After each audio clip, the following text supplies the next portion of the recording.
Sussex County has worked its way to being a more technological county. We are migrating from a legacy system into a new SQL-based format, which has opened up some opportunity for us to implement GIS on a wider scale. Currently, we in the addressing department here in Sussex County have to provide to other departments information for them to notify taxpayers for public hearings.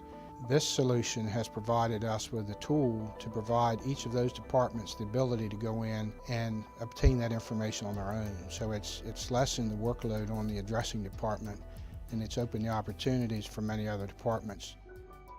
For us, using a commercial off-the-shelf solution, it just made sense. I can move data and make it look the way that it needs to look in order to use the off-the-shelf product, and then I have access to this whole world of local government solutions that they've thought of things. They're the local government team. Any question that I probably have or need that I have, someone else somewhere has it.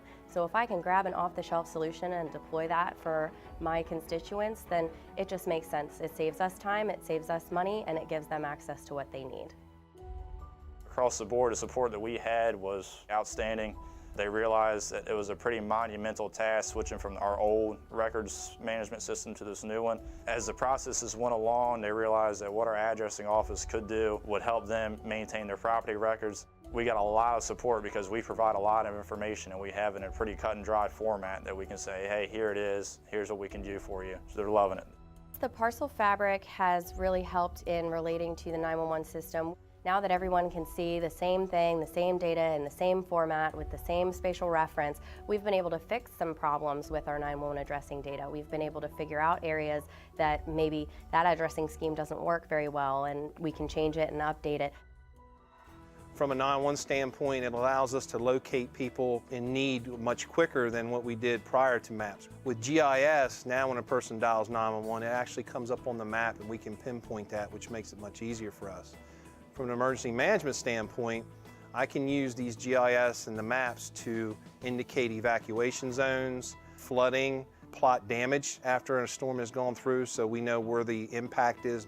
One of the incidents that we encountered during Hurricane Sandy as well as Hurricane Irene, we have a hospital on the east side of the county, and one of the things that there was concern about us evacuating that hospital. Through the GIS department and through the maps that they were providing, we were able to show that the hospital, although it was near the coast, was not in the flood zone and should not be impacted by the storms.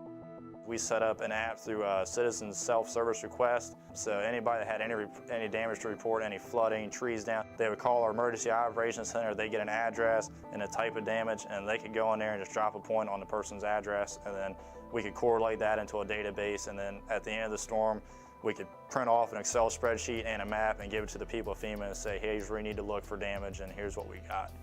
During disaster response, GIS has been more utilized than ever before. Hopefully our GIS will touch every corner in that kind of situation, because the faster we can have that information, the better. At some point, if we can have people at home on their iPhone saying, hey, there's a tree down on my power line, and we can deploy that in a more efficient manner, then that's a win. I'd like to evolve the damage assessment, the situational awareness. There's a lot of products out there that GIS can bring to the table during a disaster, and sometimes you're thinking about the response to the event and the recovery, and you may not always capture what GIS can do for you. There's a lot out there to do as far as moving into the future. In the next few years, we're going to continue and move forward with this. We really just want to go to the moon and back. Anything that we can utilize this technology for, we want to. We have so much at our fingertips that we can do, and it's really a matter of just showing other folks what's out there. It's been really wonderful seeing the feedback from other departments saying, hey, that's out there, and that's something that we want to utilize and we want to be able to provide through our department. So we're hoping that we can meet all of those needs and have a needs assessment for everyone, and at some point everyone will have everything that they need and they'll just roll without us. It'll be great. Empower them to do their own GIS work.